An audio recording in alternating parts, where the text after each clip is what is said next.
শিলান্যাস অনুষ্ঠানে ফিতে কাটতে ডাকা হয়েছিল বিধায়ক মশাইকে। সেই কারণে দুটি কলা গাছের মধ্যে ফিতে আটকানো হয়েছিল। আর ফিতে কাটতে যাবে এমন সময় কলা গাছে ফিতে আটকানো দেখে রেগে লাল এমএলএ। তারপর সপাটে চড় এক ব্যক্তিকে কলা গাছ তুলে ধুম ধারাক্কা থোলাই দিলেন। আর সেই ভিডিও সোশ্যাল মিডিয়ায় ভাইরাল হতেই ব্যাপক চাঞ্চল্য ছড়িয়েছে। আগে আপনাদেরকে ভিডিও দেখাই, তারপর বিস্তারিত বলছি।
এই ঘটনাটি ঘটেছে অসমে। অসমের পূর্ব বিলাসীপাড়ার বিধায়ক হলেন শামসুল হুদা। অসমের বদরুদ্দিন আজমলের পার্টির নেতা তিনি।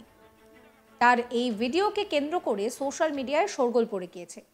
একটি ব্রিজের শিলান্যাস অনুষ্ঠানে তিনি একজনকে ধরে মারধর করছেন বলে অভিযোগ। শামসুল হুদা নামে ওই বিধায়ককে শিলান্যাস অনুষ্ঠানে ফিতে কাটার জন্য ডাকা হয়েছিল। আর তাই দুটি কলা গাছের মধ্যে গোলাপি রঙের ফিতে আটকানো হয়েছিল।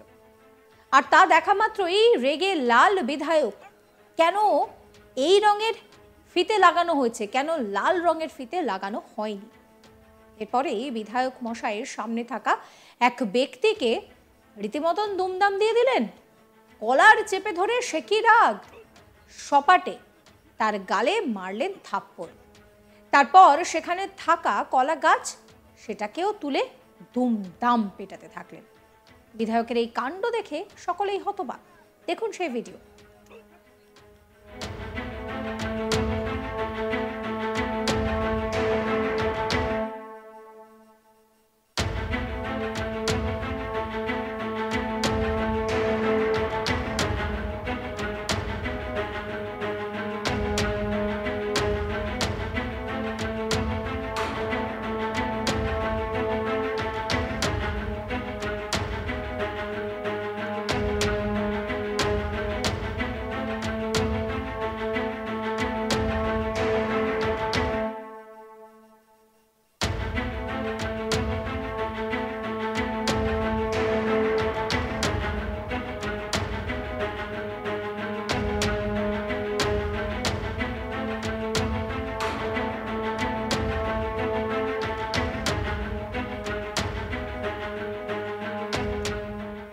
জানা যায় বিধায়ক যাকে দুমদাম দিচ্ছিলেন তিনি ব্রিজের ঠিকাদারের সঙ্গী, নাম শহীদুর রহমান।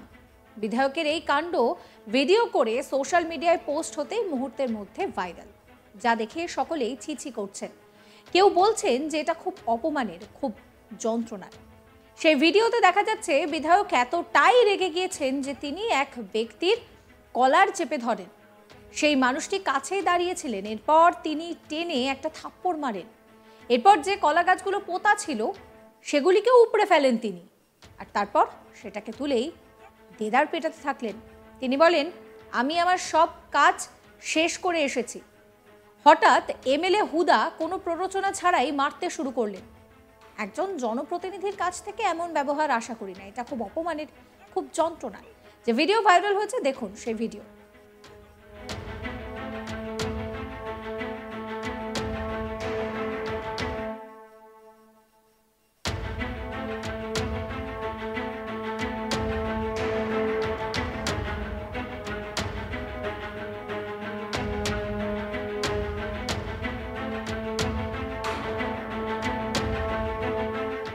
ভাবতে পারছেন কি রাগ, কেমন লাগলো আপনাদের এই ভিডিও কমেন্ট করে জানাবেন। সমস্ত খবরের আপডেটের জন্য চ্যানেলটিকে সাবস্ক্রাইব করবেন।